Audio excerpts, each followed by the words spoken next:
गुजरात में है और कौंडन्य में एक दूसरो नगर है, महाराष्ट्र में एक दूसरो नगर है कौंडन्यपुर। वहाँ के राजा हैं भीष्मक, उनकी रुक्मी रुक्मांगद बच्चा है और रुक्मणी नाम की सुकन्याएं, जिनको नारद जी को संग मिलो और नारद जी ने उनको ऐसी कथा सुनाई कि वो तो ठाकुर जी सो प्रेम कर बैठी, तो भीष्मक ने उनको ब्याह करा दियो ठाकुर जी सो फिक्स। पर वही समय रुक्मी ने वहाँ को विरोध करके सभा में पारित करा दी प्रस्ताव कि भैया या समय श्री कृष्ण से बढ़िया अगर शिशुपाल से ब्याह करायो जाए तो शिशुपाल का सैन्य संगठन हमको मिल जाएगा और शिशुपाल की बड़ी भारी यूनिटी है।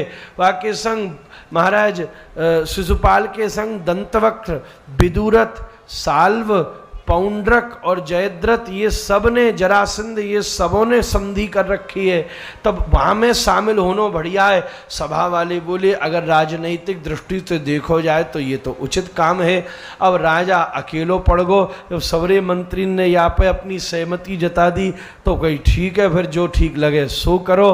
पर जब रुक्मणी जी को या की खबर लगी तो वो रो पड़ी, क्योंकि वो तो कृष्णानुरागिनी थी। उन्होंने भीष्मक ते जाए कि कही पिताजी जी आपने कहा कर दीनो, मेरे तो ठाकुर जी सो ब्याह करना चाहती। भीष्मक बोले मैं का करूँ, तेरो भैया दुष्ट है, यानी पूरी सभा को मति भ्रम कर दीनो। अब मैं विरोध तो करना है सकूँ, अगर मैंने विरोध किया तो वो जय बहाने और मंत्रीन को दबाव डरवाए के और मुंह को जेल में और डाल देगा और पदवी से भी हटा देगा। चलो बाकी भी मोह परवाह नहीं, पर वाह करवेते भी तेरो काम कौन सो बनेगो। इसलिए मैं तो या समय तो आशीर्वाद दे सकूं कि मेरो आशीर्वाद तेरे संगे और तू जैसो चाहे वैसो ठाकुर जी ये पाले। मैं तेरो विरोध ना करूंगा, तेरे भाई को विरोध ना कर रहा तो तेरो भी ना करूंगा, पक्षपात ना रखूंगा। जैसो ही कही तो रुक्मणी जी सोचने लगी, भैया सामान्य जने को पत्र भेजनो तो डाकिया से भेजो जाए और ठाकुर जी ये भेजनो तो गुरु जी सो भेजो जाए। वही समय अपने गुरु जी को बुलाए के सुंदर पत्र लिख के गुरु जी ये दीनो, अब आपको ही सहारो है गुरु जी, अब को पे मेरो विश्वास नहीं है, अब तो तुम ही हम पे कृपा करो और मेरे ठाकुर जी को मेरे पास लेवा लाओ, उन तक ये मेरी संदेश पहुंचाए दो, उन तक कछु करो। भावुक कोई रुक्मणी ये देख के, गुरु जी भी देख के भावुक है गए। बोले बेटा मैं जावन को तो तैयार हूँ, पर बड़ी समस्या है। या समय शिशुपाल यहाँ आ चुको है, वो ऐसो अधीर बावरो बैठो कि भाई जैसो ही पता चली कि कौंडन्यपुर ते ब्याह को प्रस्ताव आया, वो तो तुरंत बोरियावस्था लेके भगो और सब सेना ले आयो और माने पूरे कौंडन्यपुर में सौरे राजा अतिथि आ चुके हैं और या समय उन सबके सैनिक घूम रहे हैं। और या समय अगर कोई सबसे इम्पोर्टेंट आदमी है तो मैं खुद हूँ, तो कभी वो बुलावे कि गुरुजी ये कैसे करें, कभी वो बुलावे ये मुहूर्त कैसे निकलेगा, कभी वो बुलावे पूजा की सामग्री बनवाए दो, कभी वो बुलावे कि भैया कौन सी सामान नेक दियो जाएगा। और या समय अगर मैं छोड़ करके जा रहे हुआ तो हर आदमी सोचेगा कि गुरुजी या समय बोरिया बिस्तर ले पत्र निकले आयो, तो भाई तेरी मेरी छोड़ पूरे कौंडन्यपुर के ऊपर ये आए हुए राजा हमला कर देंगे, नागरिकों को परेशानी होगी, यहाँ पे बड़ो युद्ध छिड़ जाएगा, तो बड़ी सोच विचार करना पड़ेगा। तो या हमारे मुझ चुपचाप अचक सीना गुप्त रास्ते ते जानो पड़ेगा।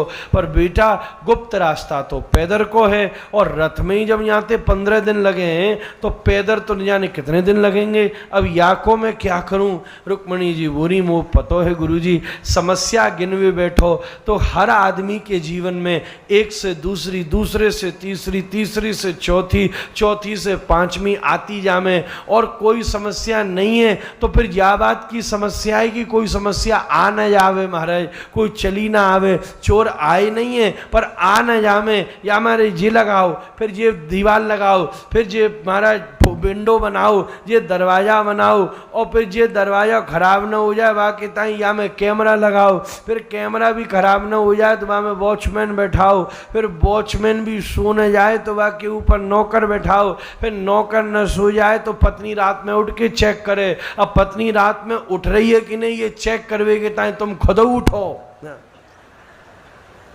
अब समस्या तो महासमस्या है, क्या करो तो करो क्या महाराज, एक समस्या है। पर गुरुजी आपने सिखाइए कि हमें समाधान को विचार करना चाहिए। समस्या तो कभी विचार करो तो खत्म नहीं होगी, वो तो ऐसो छाछे बढ़ाई चली जाओ। समाधान तो यही है कि आप चरवो शुरू करो। अगर देव हमारे हित में, ठाकुर जी चाहते हुए और हम सही काम कर रहे हुए तो वो फलीभूत जरूर होगा, और नहीं भी हुआ तो अफसोस तो नहीं होगा कि हमने प्रयास नहीं कियो। प्रयास तो हमें करना चाहिए। आपते सीखी मैंने, हाँ बेटा यह बात ते तो मैं सहमत हूँ। लियो गुरुजी ने पत्र, और अचक सीना मौका देख के, कोई ना देख रो, अपनी आश्रम ते निकसे और वो चुपचाप पीछे वारो रास्तों पकड़ के पगडंडी और चले गए। कोई पूछतो गुरुजी कहाँ जा रहे हो? बोले बस कहीं ठहरवे जा रहा हूँ। बोले ना टैम बनावे जा रहा हूँ। कहीं जा रहे हो? बोले वहाँ जा रहा हूँ। ये टैम बनावे वारो केवल कोई समझदार आदमी समझ सके या क्या कहे महाराज, टैम बनावे जा रहे हूँ। कोई कहे हमारे गुरु बोलो करते जो जी, हमारे श्री विष्णु चतुर्वेदी जी पांडे जी हमसे बड़ो प्रेम करते, यहाँ भी आए थे अभी कोविड के समय, उनको धाम प्रवेश है गयो। कहू आश्रम आते हुए कहते गुरु आयो मैं टैम बनाए कि आयो गोसाई जी। हम समझ जाए थे जाओ महाराज, आप तो सारे जगत को टैम बना दोगे महाराज, अपनी काहे ऐसे उनको परम भाव महाराज, क्या बात कहनी। सो कौए बहानो लगायो, कौए कछू बहानो, और गुरुजी चले जा रहे वो सब महाराज। पर सवेरे ते संध्या है आई भैया, हाथी है गए, हाँ पे जो ते बड़ो बुरो शरीर। अब कहा करें तो एक पेड़ के नीचे बैठ गए और सुस्तावन लगे, सो नींद और लग गई महाराज। बुढ़ापे को सबसे बड़ो दोष है, रात भर तो आदमी जागे और कथा में मस्त सोए महाराज। भाई दुकान पे बिठाओ सो जाए वो, भाई सोफा पे बिठाओ सो जाए वो, भाई मूवी दिखावे ले जाओ सो जाए वो। ऐसे कई सोवन के शौकीन हो में, गाड़ी चली नहीं सोई नहीं, ट्रेन निकसी नहीं सोई नहीं, हवाई जहाज उड़ो नहीं सोई नहीं, पत्नी बोरनो शुरू की नहीं सोई नहीं, और तो और छोड़ो कथा शुरू भई नहीं सोई नहीं महाराज। एक मैया तो हम तो बोली महाराज तुम बड़ी गजब की कथा करो। मैंने कौन सी बात जच गई तो को? बोले महाराज 10 साल ते इलाज करा दियो मैंने, ठीक भाई, पर जैसो ही तुम बोरवो शुरू करो ऐसी नींद आवे महाराज। आरती को घंटा बजे जब भी मेरी नींद खुरे, मैंने कि चल माई तेने कछू तो पायो या कथा थे वैसो ही। हाँ बोलो भाई बोल ले, कम से कम कऊ की नींद तो खुल जाएगी। हंसले को बेचारा सो रहे होगो तो गुरुजी ने जैसे ही कछु देर में अपनी आंखन ने खोलियो तो देखो वो तो सीधे द्वारिका के महल के सामने ही बैठी है महाराज। ये कैसी लीला भाई भैया, अब ये लीला तो भगवान ही जाने महाराज। एक बात आपसे कहूं, सत्य को रास्ता कठिन होता है पर सबसे छोटा होता है महाराज। असत्य को रास्ता बड़ा सरल होता है पर बहुत लंबा होता है, वो कभी पूरा नहीं हो सकता। असत्य का रास्ता आसान है पर लंबा है, वहाँ में कोई समाप्ति नहीं है। एक से कहो फिर दूसरे से कहो फिर तीसरे से कहो। सत्य का रास्ता कठिन होता है, खुद चलना पड़ेगा, साधन कोई नहीं चलेगा, पैदल चलना पड़ेगा, पर हो तो सबसे छोटा है। तुरंत उसके पास झूठ वारे के चलते समय समस्या आती हैं, सत्य वारे के चलते समाधान आते हैं। वाको सत्य ही वाको सबसे बड़ो बल है महाराज। और सवरे बल हो, असत्यवादी की सबसे बड़ी दुर्बलता ही वाको असत्य है, और सत्यवादी का सबसे बड़ा बल ही वाको सत्य है। तब पहुँचे ठाकुर जी ने स्वागत कीनो, गुरु जी ने पत्र सुनायो। श्रुत्वा गुणान भवन सुंदर शृण्वतांते निर्विश्य कर्ण विवरई हरितोंगतापम रूपम दृशाम दृश्यमता मखिलार्तलाभम त्वय्यच्युता विशुद्ध चित्रमपत्रपम में। हे भगवान, हे भवन सुंदर, बाल्यकाल से आपके गुणन को सुन के आपसे प्रेम कर बैठी हूँ। आप साधिकार उमा मंदिर के पूजन के समय मेरो हरण करके ले जाओ। अगर आप नहीं आए तो मैं मुख मुख में मणि डार के प्राणन को परित्याग कर दूंगी। अपलक नेत्रंते आपके आगमन पथ को निहारती आपके चरणन की दासी रुक्मणी। पत्र सुनते ठाकुर जी अधीर रह गए, द्वार पर भगे, सुधर्मा सभा को त्याग पत्र दियो, चतुर्भुज दारुक रथ लेकर प्रकट भयो। श्री ठाकुर जी रथ से वायु की गति सो बड़े आनंद से गुरु जी इनको लेकर के श्री कौंडन्यपुर पहुंचे। भगवान श्री कृष्ण भी इस विवाह में शामिल होने आ रहे हैं। अतिथि तो आएंगे शादी में, ये बात सब जगह फैल गई। तो श्री भीष्मक जी पहले ही आए करके श्री भगवान को विधिवत स्वागत करें। चुपचाप लेके आए, भैया द्वारिका के आए, द्वारिका इतना समृद्ध देश है तो वहाँ के व्यक्ति को तो स्वागत करना पड़ेगा। तो चुपचाप भीष्मक आए, पर संग की संग दूल्हा को देवन की सबरी सामग्री भी चुपचाप ले आए। तिलक कियो अतिथि के हिसाब को, पर मनी मन तिलक ऐसे कियो जैसो दामाद जी की बारात को स्वागत कर रहे हो। संगी संग महाराज बढ़िया सुंदर साफा ले आए। भाई अतिथि को शादी में साफा बांधना है, पर क्यों कहा कि वो भैया लार वाले साफे के संग बसंती साफा भी नीचे ले आए चुपचाप, और बांधते बांधते पहले तो लाल वारो घुमायो और ठीक बाग के ऊपर अंतिम 2 लहरिया तुरंत बसंती घुमाई दीनी और करगी। महाराज भीष्मक ने खूब सत्कार कीनो, और भैया अतिथिशाला में श्री भगवान कते आए गयो। सबरी सेना वही पे नजर लगा के रखो, वही तरफ देख करके रखो, वही तरफ नजर रखो। सबरे सैनिक चल रही है बारात, पर सब श्री कृष्ण के रथ के चारों तरफ ही चलने। ऐसी झांकी लग रही है कि जैसे कोई बगीचे में चाहे हजारों फूल खिले हों, पर भौरे तो कमल पर ही डोलते हैं। ऐसे ही बारात में हजारों लोग चल रहे हों, पर सब लोग श्याम सुंदर के रथ के चारों तरफ ही डोल रहे हों महाराज। वही समय ये बढ़िया सुंदर शोभा यात्रा उमा मंदिर के पूजन पर पहुंची। उमा जी का पूजन करके रुक्मणी जी बाहर आई। ठाकुर जी अधीर रह रहे हैं, करूं तो मैं करूं क्या, कैसे या को हरण करूं। रुक्मणी जी भी बैठी बैठी सोच रही है, अरे आओ आओ आओ, अब चूक गए तो चूक जाओगे। वो चले ही ना है, धीरे चले, कभी अभिनय करें, अरे मुँह नेक बिठाओ, नेक पानी पिवाओ, कभी उठ के बोले, अरे मेरो सिर घूम रहे हो, मुँह चक्कर आ रहे हैं, अरे देखियो नेक सो मेरो कहीं ये नेक सो मेरो कोई ये माला ढीरी तो ना है गई बांधना, अरे नेक सो मेरो पल्लू ठीक करियो, अरे नेक सो मेरी माला है। बड़ी अचक अदब दिखा रही हैं, एक पैर में रखें, अरे अरे बिठाइयो, नेक मुंह प्यास लगी है, अरे नेक सोई कछु ने खावे को नेक मिश्री तो दियो, ने गले में कछु है रहे। ओ बड़ी तेज तेज सांस चल रही है। ठाकुर जी भी अधीर रह रहे हैं और श्री रुक्मणी जी भी अधीर रह रही हैं। करें तो करें क्या महाराज। इधर सखीन ने घेर रखो है रुक्मणी जी को, और उधर सैनिकन ने घेर रखो है ठाकुर जी को। अब ये प्रिया प्रियतम को मिलन हो तो हो कैसे, बड़े झंझट हैं। अब बस थोड़ी देर में धीरे धीरे धीरे धीरे सीढ़ी उतरना रुक्मणी जी शुरू कर रही हैं। ठाकुर जी की ओर सांस भड़क रही है।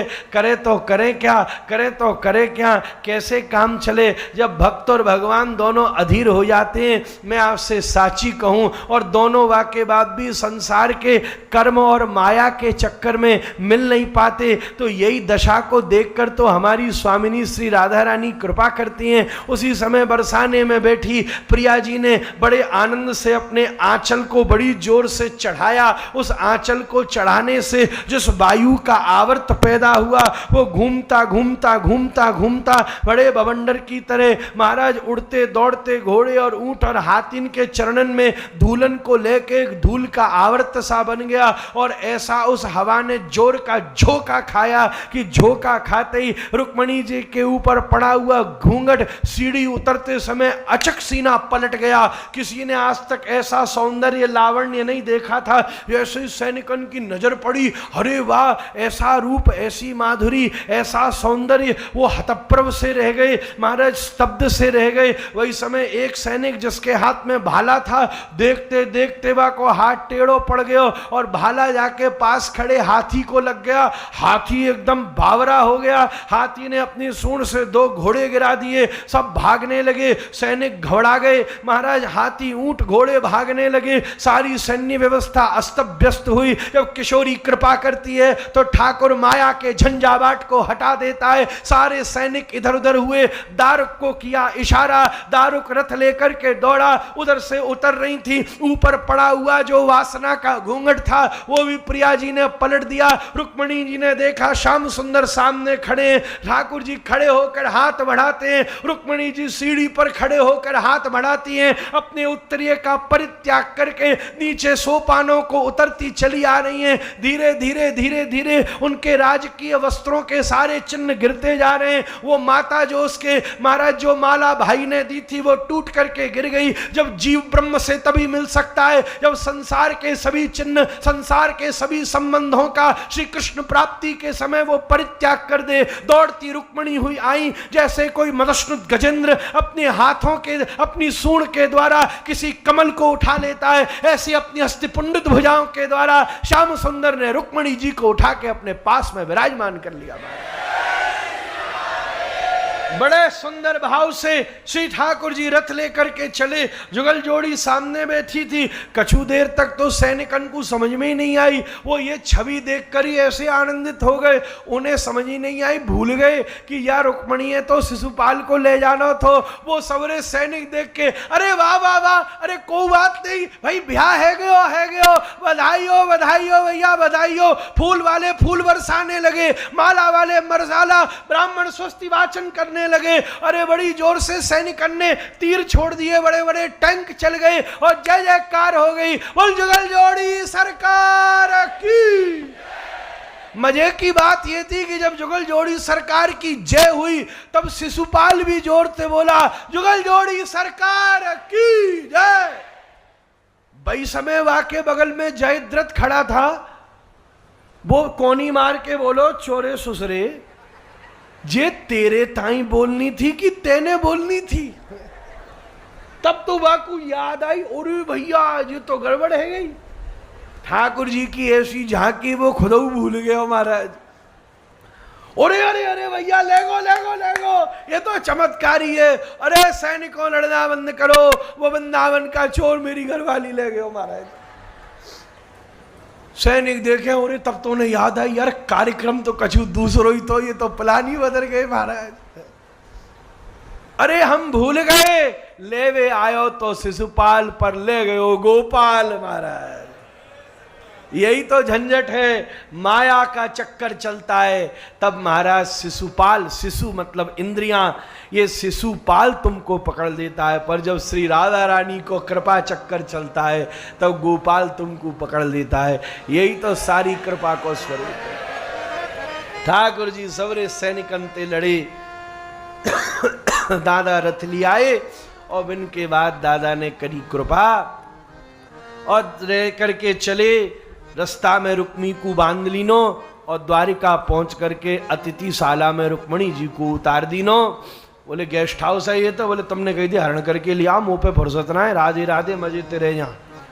चल दियो ठाकुर, रुक्मणी तो रोटी वेटी रो रही, ना घर की रही, ना घाट की रही, ना माँ की रही, तो कह रो गेस्ट हाउस में रहो। बताओ बेटी बेटी रो रही, आए मरो में। भाई समय दादा आई पीछे थे और देख रहे हैं बहू बहरा बहरा के रो रही है महाराज। तो करे क्या, ए बहू सुनी ना है तो अपना हल लेके भाई छुबायो, ए बहू तो देख के और रोई। बताओ खसम को छोड़ को जेठ को मार रहे हो महाराज, ऐसो ससुरा। और ये दादा तो सीधो साधो है, सो तो घबराए के बोलो ना ना ना ऐसी बात नहीं ना। और फिर